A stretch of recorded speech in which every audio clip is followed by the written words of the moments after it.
अदालत ने कहा कि समाअत मैं 19 अगस्त तक मुलतवी करता हूँ। इस एप्लीकेशन में क्या है ये आप सबको हैरान कर देगा। जाफरी साहब ने बहुत बड़ा स्टेप ले लिया है। लव मैरिज नहीं होगी, कोर्ट मैरिज नहीं होगी और इस तरह से बच्चों को उलझाया ना जाए। जब एक कानून बन जाएगा, जब एक दायरा खींच दिया जाएगा तो फिर उसमें कोई भी उससे बाहर नहीं निकलेगा। ये जाफरी साहब ने बहुत अहम इकदाम उठाया है, इसका फ़ायदा पहुँचने वाला है यूथ को। अस्सलाम वालेकुम, आप टीवी से मैं हूं फैसल खान सूरी। बहुत माजरत, आज का व्लॉग लेट हो गया। वजह ये थी कि आज मौसम थोड़ा सा ख़राब था तो डेट्स वाई थोड़ा सा व्लॉग लेट हो गया। लेकिन बहुत अहम खबरें आपके साथ शेयर करनी हैं, बहुत तवज्जो के साथ सुनिएगा और आखिर तक ये देखिएगा कि मामलात कहाँ तक चले गए हैं। बहुत अहम समाअत हुई है सिंध हाई कोर्ट में ज़हीर केस के हवाले से। और आज अदालत में जब ज़हीर और शबीर पेश हुए तो अदालत ने कहा कि ज़हीर और शबीर को पेश होने की ज़रूरत नहीं है। उनके वकील अगर यहाँ पे हाज़िर हो रहे हैं तो ओके है, कोई मसला नहीं, अगर ये दोनों पेश नहीं भी होते तो अदालत ने तफ्तीशी ऑफिसर से सवाल किया कि जनाब आपने चलान जमा करवा दिया है। तो डीएसपी सईद साहब ने कहा कि चलान प्रोसिक्यूटर के पास पहुंच चुका है। तो अभी तक छानबीन जारी है और प्रोसेस हो रहा है। तो अदालत ने कहा कि आप चलान कब तक अदालत में जमा करवा सकते हैं। तो उनका कहना था कि आप मुझे थोड़ा सा टाइम दें तो मैं चलान जमा करवा दूंगा। तकरीबन 2 घंटे का टाइम मांगा था उन्होंने और अदालत ने फिर कहा कि आप पहले ट्रायल कोर्ट में जमा करवा दें चलान, फिर आप यहाँ पे जमा करवाइएगा। और वकील साहब जो कि मुतनाज़ वकील हैं वो कूद पड़े और उन्होंने कहा कि रुकिए जज साहब, मेरी फरियाद भी सुन लें। उन्होंने रोना धोना शुरू कर दिया जिस तरह से वो पहले रोते हैं। उन्होंने कहा कि पहले मेडिकल तो हो लेने दें। तो जज साहब ने कहा कि आप बैठें, मुझे पता है मैंने क्या करना है। तो उसके बाद अदालत ने कहा कि समाअत मैं 19 अगस्त तक मुलतवी करता हूँ। इसकी वजह यह है कि ये जो एमएलओ की रट लगाए हुए हैं, पहले वो गैंग की रट लगाते थे और उनके पास कुछ नहीं बचा तो अब उन्होंने एक मेडिकल की रट लगा ली है। और डेली जब भी जाते हैं अदालत में और उनके पास कुछ नहीं होता पेश करने के लिए तो वो फिर ये पेश कर देते हैं, यानी कि एक मेडिकल की दरख्वास्त पेश कर देते हैं कि प्लीज़ आप इस पे कर लें ताकि हम केस को बढ़ावा दे सकें, केस को खींच सकें, वरना हमारी तो मौत हो जाएगी। लोग तो हमारे गले को पड़ जाएंगे और कहेंगे कि भाई कहाँ गए वो तुम्हारे झूठे आर्गूमेंट्स जो तुम कहा करते थे कि मैंने ये कर दिया। डेली यूट्यूबर्स को कोर्ट के बाहर आके इंटरव्यू देते हो तो वो यूट्यूबर्स भी सवाल करेंगे कि सर आपने तो हमें ये बताया था लेकिन अंदर आप ये गुल खिलाते रहे हैं। तो अब आप हमें जवाब दें कि आपने हमारे साथ झूठ क्यों बोला था। वो डरे हुए हैं थोड़े से और डरना बनता भी है उनका, क्योंकि जब वकील कोई केस हारता है तो उसको अगले केसेस नज़र आ रहे होते हैं कि मुझे आगे कोई क्लाइंट्स नहीं मिलेंगे तो मैं कहाँ जाऊँगा। वकील का तो पूरा का पूरा वो जो करियर होता है वो तबाह हो जाता है, फ्यूचर उसका नज़र आ रहा होता है तबाह होते हुए। तो डेट्स वाई अब इनकी मजबूरी बन चुकी है कि मैंने ये केस किसी तरह से उलझाना है, किसी तरह से मैंने इस केस को खींचना है। खैर, एक बहुत अहम चीज़ आपके साथ शेयर करने लगा हूँ, तवज्जो के साथ सुनिएगा। जो वकील हैं ज़हीर साहब के, जिनका नाम है अली जाफरी साहब, बहुत सीनियर वकील हैं, बहुत ही एक्टिव वकील हैं और बहुत काविश कर रहे हैं इस केस में, बहुत मेहनत के साथ इस केस को देख रहे हैं और बहुत अहम एप्लीकेशंस लिख दी हैं जाफरी साहब ने। और सदर पाकिस्तान को एप्लीकेशन लिखी है, फिर उन्होंने वज़ीर कानून को एप्लीकेशन लिखी है और उसके साथ साथ उन्होंने चेयरमैन सेनेट को एप्लीकेशन लिखी है।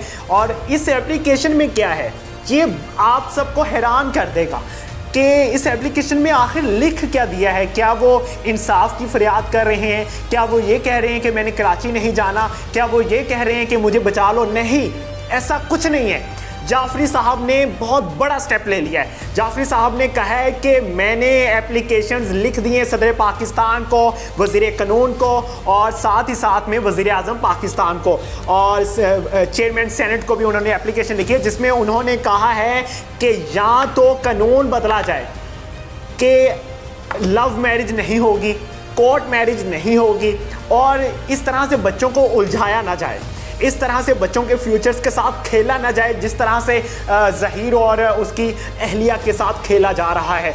जिस तरह से तहमतें लगाए गए, इल्ज़ामात लगाए गए और झूठे इल्ज़ामात लगाए गए और अवाम को गुमराह किया गया, इस तरह से बार बार ना किया जाए। ये अवाम इतनी वेली नहीं है कि आप इसको कभी भी कहीं भी उल्लू बना दें और ये अवाम बनती रहे। हाँ, ये ज़रूर मैं कहूँगा कि ब्रेन वॉश किया गया इस अवाम का, लेकिन आहिस्ता आहिस्ता जैसे जैसे वक्त गुजरता गया और अवाम को थोड़ी सी अक्ल आती गई तो अवाम समझती गई। अब तो अवाम कहती है कि भाई ये सब फजूल बातें थी जो हम सुनते रहे थे इतने महीनों से, अब आके हमें पता चला है कि भाई केस है क्या था असल में।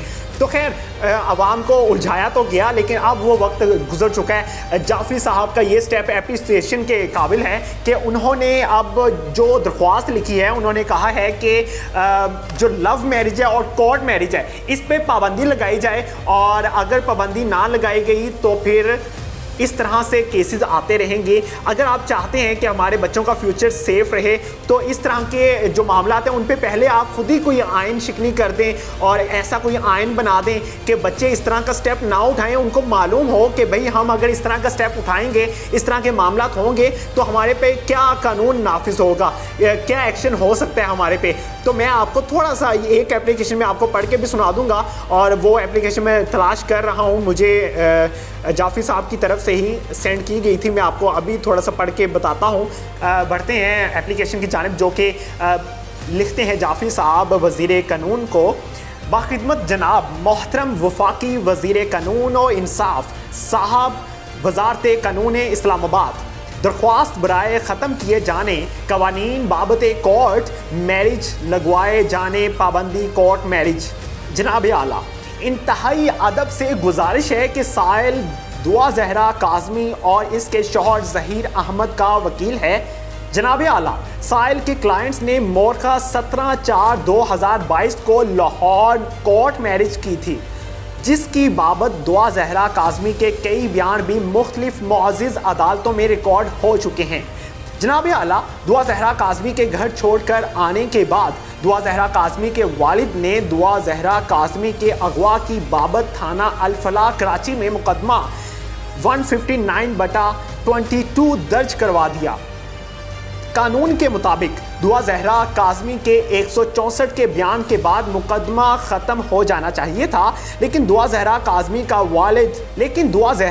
के वालिद मोहतरम आला शख्सियात की शह पर मुकदमा को तूल दिए जा रहे हैं और दुआ जहरा काज़मी और ज़हीर अहमद की ज़बरदस्ती तलाक करवा कर ज़हीर अहमद को सज़ा दिलवाना चाह रहे हैं। यहाँ तक कि सिंध के कानून नाफिज करने वाले अदारे भी दुआ जहरा काज़मी के वालिद के सामने बेबस नज़र आ रहे हैं। जनाब आला, इस वक्त दुआ जहरा काज़मी कराची से एक शेल्टर होम में हैं और ज़हीर अहमद अबूरी ज़मानत पर होने के बावजूद पुलिस की हिरासत में हैं। जनाब आला, इस मुकदमे को लड़ने और इस मुकदमे पर बात करने की वजह से साहिल को शदीद नताइज की धमकियाँ मुख्तलिफ नामालूम अफराद की तरफ से दी जा रही है और सोशल मीडिया पर भी बहुत से लोग इस शादी के खिलाफ हैं और इस शादी को तोड़ना चाहते हैं। मेरी जनाब से गुजारिश है कि पाकिस्तान में कोर्ट मैरिज की बाबत कवानीन और जो खवातीन की बुनियादी हकूक़ के बारे में कवानीन बनाए गए हैं फिलफौर इनमें तरमीम की जाए या ख़त्म कर दिए जाएं, क्योंकि कोर्ट मैरिज और पसंद की शादी को मेरे मुल्क के आज़ीम में आज भी गुनाह कबीरा समझा जाता है। बहुत अहम लाइन लिखी है, मैं फिर दोबारा से रिपीट कर देता हूँ। कोर्ट मैरिज और पसंद की शादी को मेरे मुल्क के आज़ीम में आज भी गुनाह कबीरा समझा जाता है और आज भी लोग कोर्ट मैरिज को एक बड़ा जुर्म समझते हैं। जनाब आला वक़ार, साइल कानून का तालिबे इल्म होने की हैसियत से दरख्वास्त कर रहा है कि मेरी दरख्वास्त पर गौर किया जाए और मुमकिना कार्रवाई अमल में लाई जाए। एन नवाजिश होगी। देखिए, ये एप्लीकेशंस हैं, मैंने एक एप्लीकेशन आपको पढ़ के बता दी है जो कि वज़ीर कानून को लिखी गई है, वफाकी वज़ीर कानून को। बाकी एप्लीकेशंस भी तकरीबन सेम हैं। इन एप्लीकेशंस का मकसद ये है कि अगर आपका मुल्क, आपकी आवाम ये समझती है कि कोर्ट मैरिज करना जुर्म है तो फिर इस पर पाबंदी लगा दी जाए। ऐसा ना किया जाए कि हम बच्चों के फ्यूचर्स के साथ खेलते रहें, सोशल मीडिया पे आके हम सिर्फ 2 लाइन्स लिखते हैं और किसी की तस्लील कर देते हैं। ऐसा ना हो। 2 मिनट की वीडियो बना के सोशल मीडिया पर यूट्यूबर्स को सेंड कर दी जाती है और कहा जाता है कि हमारी वीडियो सोशल मीडिया पर अपलोड करके वायरल कर दी जाए, तो ऐसा ना हो। ये जाफरी साहब ने बहुत अहम इकदाम उठाया है, इसका फ़ायदा पहुँचने वाला है यूथ को और शायद जो लोग ये कदम उठाना चाहते थे वो भी इससे हट जाएं। जब एक कानून बन जाएगा, जब एक दायरा खींच दिया जाएगा, तो फिर उसमें कोई भी उससे बाहर नहीं निकलेगा। तो ये एक बहुत अहम कदम है जाफिर साहब की जानिब से। मैं उनको अप्रिशिएट करता हूं कि उन्होंने ये कदम उठाया। और आप आवाम भी इस वीडियो को ज़्यादा से ज़्यादा शेयर करें। अगर आप इसके हामी हैं या इसके ख़िलाफ़ हैं तो ज़रूर कमेंट्स में बताइएगा। इसी के साथ मुझे दीजिए इजाज़त। अल्लाह ने के बाद।